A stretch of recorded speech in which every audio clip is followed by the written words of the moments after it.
Ava Shippy was only 10 years old when she filmed her last vlog, smiling, curious, and unaware that the camcorder in her hands would capture her final moments. What started as a playful video turned into chilling evidence of something far more sinister lurking beneath her family's new home. The footage, now seen by millions, revealed more than anyone was ready for. A shadow in the basement, a reflection no one could explain, and a disappearance that still haunts Fairview. Ava's story didn't end with her vanishing, it began there, and the house she left behind, now called the Shippy Death House, refuses to stay silent. The Shippy family moved to Fairview in the middle of summer, hoping for a fresh start after a difficult year. Their old home had been sold off quickly, and money was tight. When they saw the listing for the large white house at the end of Meadow Lane, it seemed like a miracle. The price was far below anything else in the neighborhood, and though the house looked aged with chipped paint and vines crawling up the sides, it offered space and privacy they couldn't afford anywhere else. Mr. and Mrs. Shippy signed the papers without asking too many questions. They just wanted stability for their 3 children, especially Ava, their 10-year-old daughter. Ava had a wild imagination and a love for filming. Her grandfather had given her a pink camcorder for her birthday, and she treated it like a part of her body. She filmed everything, from the car ride to their new town to the unboxing of their belongings. Her new room, with faded pink wallpaper and a slanted ceiling, became the stage for her daily vlogs. She called the house the Creaky Castle and introduced her YouTube viewers to its squeaky floorboards, dusty windows, and long hallways. The neighborhood was quiet, too quiet. Most houses had neat lawns and closed curtains. No one came to welcome them. No kids played on the street. When Mrs. Shippy tried waving at a passing jogger, the woman looked away and sped up. The only person who said anything was the mailman, who muttered something about strange luck before handing over a bundle of letters. Still, the family tried to settle in. They unpacked, cleaned, and made plans to repaint the rooms. The kids picked out decorations. Mr. Shippy began fixing the creaky steps and leaky faucets. Life felt normal, at least on the surface. But even in that first week, Ava noticed things she couldn't explain. Her camcorder would glitch whenever she filmed near the basement door. Her recordings would sometimes show short bursts of static, even though she had full battery and clear memory. At night, she heard odd tapping sounds in the walls. She told her parents, but they brushed it off as old house noises. She didn't argue. Instead, she recorded. Her vlogs changed from cheerful daily updates to quiet, whispered entries about strange shadows and odd smells. The house seemed to be watching. The temperature shifted without warning. The air felt heavy. One morning, Ava woke up to find her camcorder on the floor, recording, though she was certain she had turned it off before bed. She rewound the footage and saw something chilling, her bedroom door slowly opening in the middle of the night, though no one came in. It didn't scare her enough to stop. It made her more curious. She was determined to capture whatever was going on. She didn't know it then, but she was recording the start of something far darker than anyone could imagine. Something that wouldn't let her go. Within days of settling into the house, the strange occurrences became harder to ignore. It started small. The kitchen faucet would drip steadily, even when tightly turned off. The lights in the hallway flickered, especially after sunset. Sometimes, the television in the living room turned on by itself in the middle of the night, blaring static until someone got up to unplug it. Mr. Shippy chalked it up to bad wiring. Mrs. Shippy said it was an old house, probably full of quirks, but Ava knew something wasn't right. She started recording every odd moment she could catch. Her pink camcorder became her silent witness. She began each morning by reviewing the footage from the night before. At first, the clips showed harmless things, empty rooms, dim lighting, creaky walls. But then she noticed small movements she hadn't seen while filming. A shadow passing behind a doorway, a flicker of something at the edge of the frame. One video showed her closet door slowly creaking open while she was fast asleep. When she showed it to her parents, they told her it was a draft. Ava didn't argue, she simply kept filming.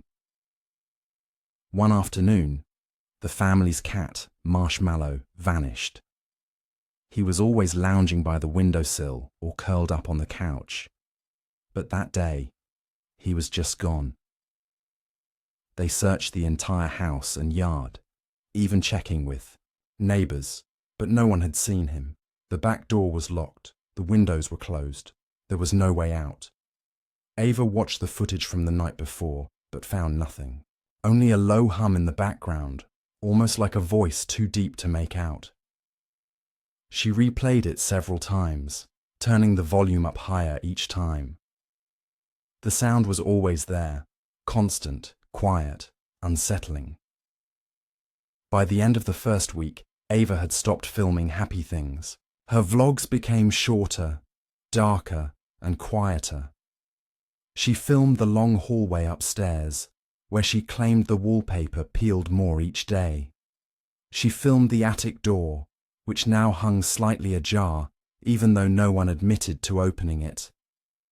She filmed the basement door, which sometimes had deep scratch marks around the edges, like something had been clawing to get out or in.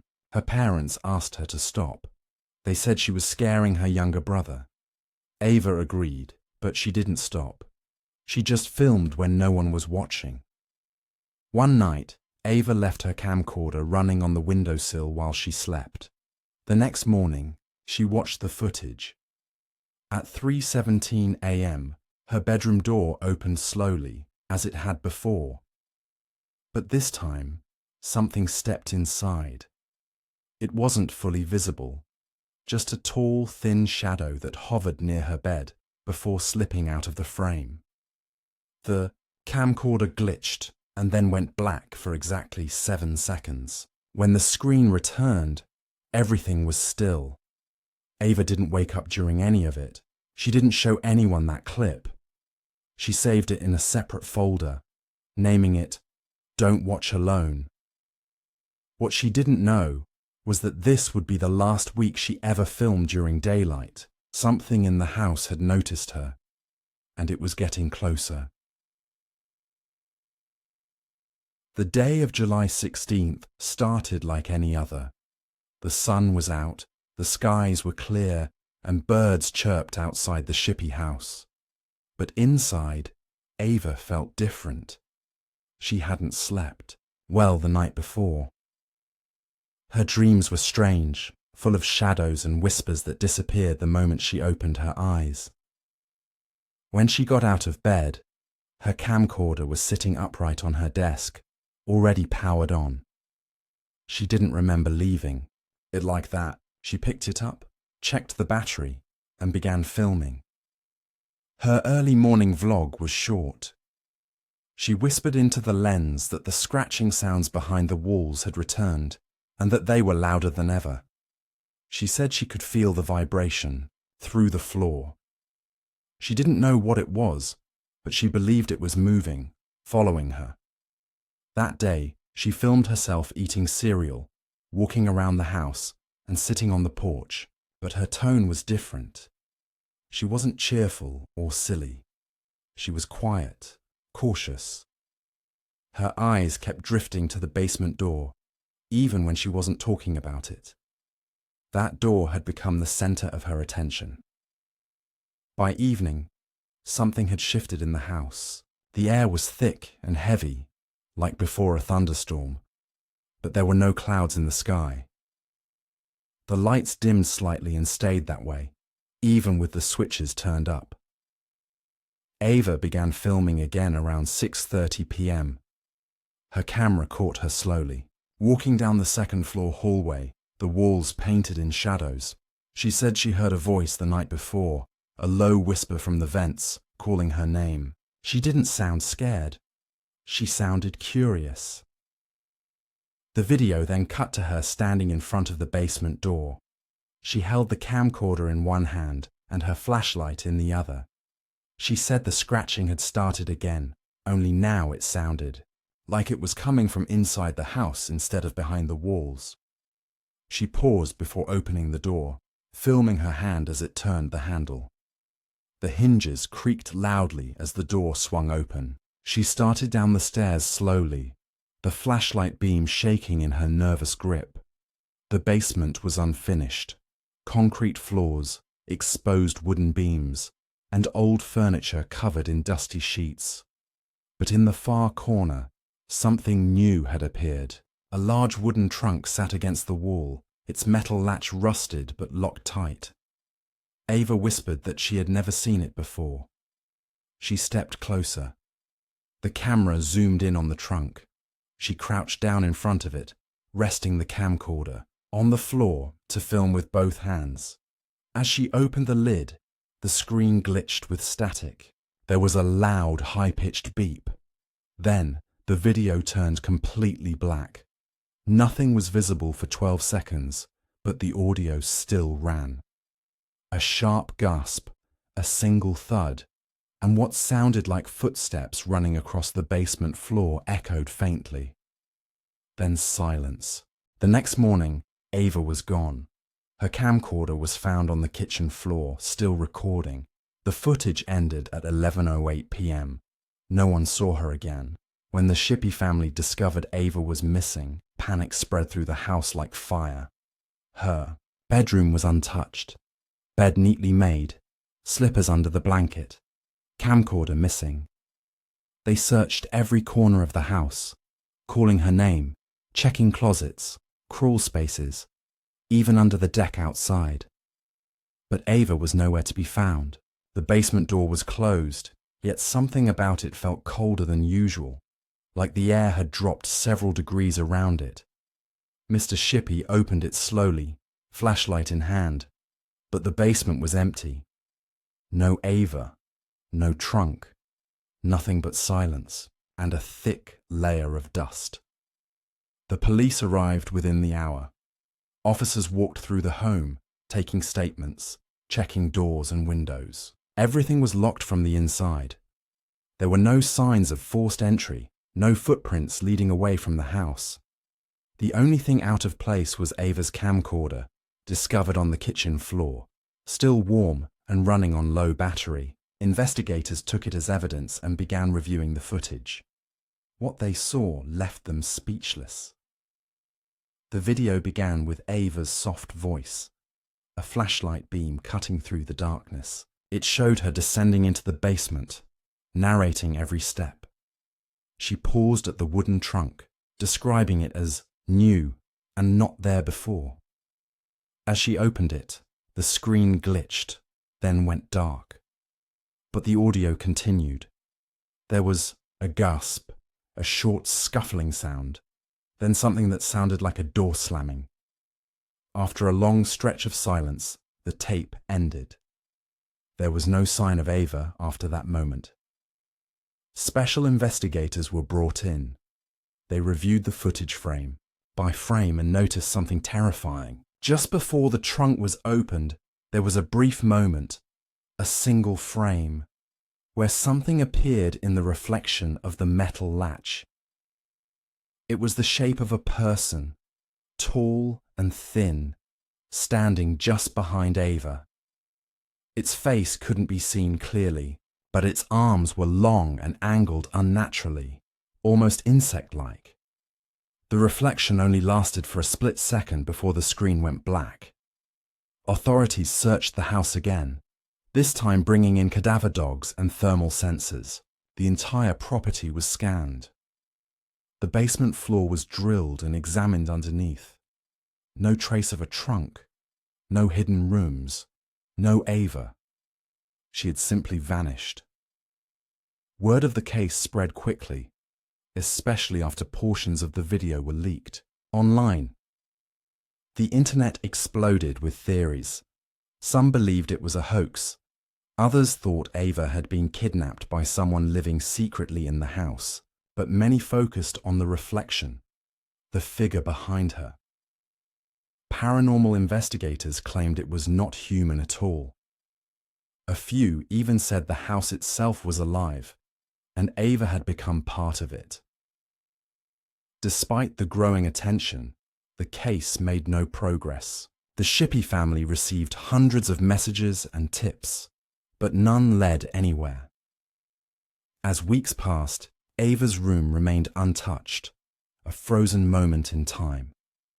Her camcorder, now in police storage, became the only piece of evidence from that night, and the basement remained sealed. The Shippy family didn't last much longer in the house after Ava's disappearance. Grief took its toll on everyone. Mrs. Shippy stopped speaking to neighbours and rarely left her room. Mr. Shippy grew distant, obsessively, rewatching Ava's final vlog late into the night, searching for anything the police might have missed.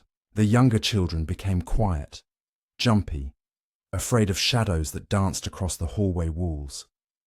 The entire home felt colder, heavier. The laughter and noise that had once filled the rooms were gone, replaced by silence and the constant creak of old wood shifting in the night. Neighbours said the family began acting strangely. Mr. Shippy was seen in the backyard with a shovel, digging near the fence long after dark. One neighbour claimed he heard a scream late one night, but when he looked outside, all the lights in the Shippy house were off. Mrs. Shippy started boarding up windows.